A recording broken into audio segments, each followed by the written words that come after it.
আসসালামু আলাইকুম। খুবই মুখরোচক কই মাছ বেগুনের একটা রেসিপি আপনাদের মাঝে আজকে শেয়ার করব। এই রেসিপিটা কিন্তু আমার মায়ের রেসিপি, অত্যন্ত সুস্বাদু মজার। ভাজা মাছ খেতে যারা পছন্দ করেন তাদের জন্য কিন্তু অসাধারণ একটা রেসিপি।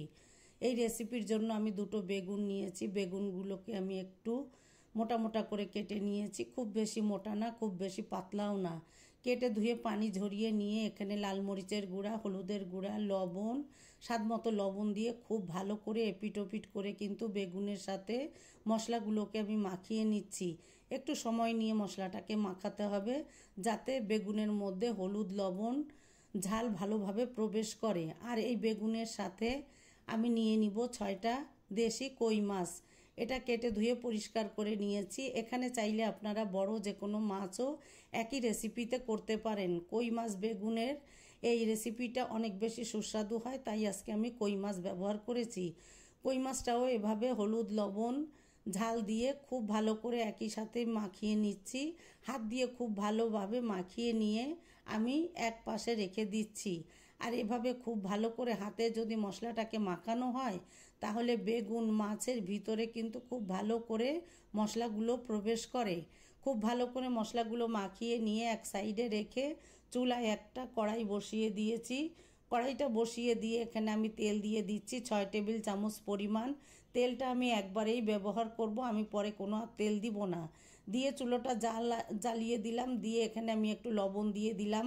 লবণটা দিয়ে তেলটা এভাবে গরম করে নিলে ভাজার সময় কিন্তু আর লেগে যাওয়ার সম্ভাবনা থাকে না। এবার আগে থেকে যে বেগুন আর মাছটা মাখিয়ে রেখেছিলাম, এখান থেকে বেগুনটাকে আমি আগে ভেজে নিব। মিডিয়াম টু লো আছে একটু সময় নিয়ে কিন্তু বেগুনটাকে ভাজতে হবে। খুব বেশি জাল দিলে বেগুনটা পুড়ে যাবে, ভিতর থেকে কিন্তু ভাজা হবে না। এভাবে কিছুটা সময় নিয়ে এপিট করে কিন্তু আমি বেগুনটাকে খুব সুন্দর করে এভাবে ভেজে নিয়েছি। হালকা ভেজে উঠিয়ে নিয়ে একই তেলের মধ্যে আমি কই মাছটাকেও একটু সময় নিয়ে লাল লাল করে ভেজে নিচ্ছি। একটু কড়া করে ভেজে নিব, যেহেতু কই মাছ কাটা থাকে তাই একটু কড়া করে ভেজে নিলাম। আপনারা চাইলে রুই মাছ, কাতলা মাছ, অন্যান্য পছন্দ মতো মাছ দিয়েও করতে পারেন। এভাবে ভেজে নিয়ে আপনারা দেখতেই পাচ্ছেন। এবার আমি মাছগুলোকেও তুলে নিচ্ছি। মাছগুলোকে তুলে নিয়ে আমি এই একই তেলের মধ্যে দিয়ে দিব 1 কাপ পরিমাণ পেঁয়াজ কুচি, চাইলে পেঁয়াজ বাটাটাও ব্যবহার করতে পারেন। আর দিয়ে দিব এখানে 6টা কাঁচা মরিচ একটু মাঝখান দিয়ে ফালি করে দিয়ে দিলাম। আর এই রান্নাতে কিন্তু রসুনের ব্যবহার আমার মাকে করতে দেখিনি, তাই আমিও কিন্তু ভাজা মাছে রসুন বাটাটা ব্যবহার করি না। এবার খুব ভালো করে একটু নরম হয়ে আসলে সামান্য একটু পানি দিয়ে দিলাম। দিয়ে এখানে একে একে আমি গুঁড়ো মশলাগুলো অ্যাড করব। লাল মরিচের গুঁড়া, হলুদের গুঁড়া, স্বাদ মতো লবণ দিয়ে খুব ভালো করে আমি মশলাটাকে একটু কিছু সময় নিয়ে কষিয়ে নিচ্ছি। কষাতে কষাতে যখন তেলটা উপরে উঠে আসবে এখানে আরও কিছুটা পানি দিয়ে দিলাম।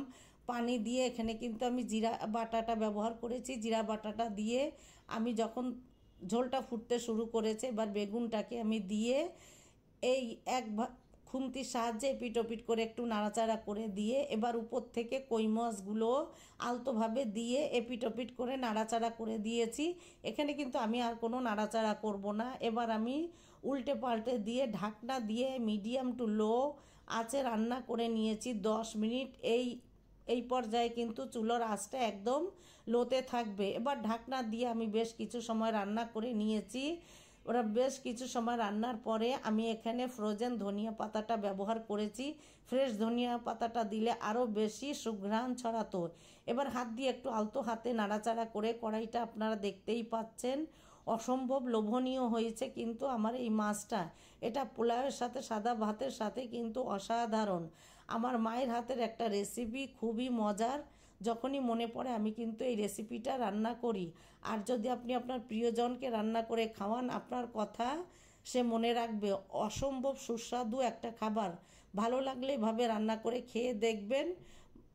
লাইক, কমেন্ট, শেয়ার করবেন। এতক্ষণ সাথে থেকে দেখার জন্য সবাইকে অনেক বেশি ধন্যবাদ। খুবই মুখরোচক একটা খাবার, আপনারা এভাবে রান্না করে খেয়ে দেখবেন। সবাই অনেক ভালো থাকবেন, সবাই সবার জন্য দোয়া করবেন।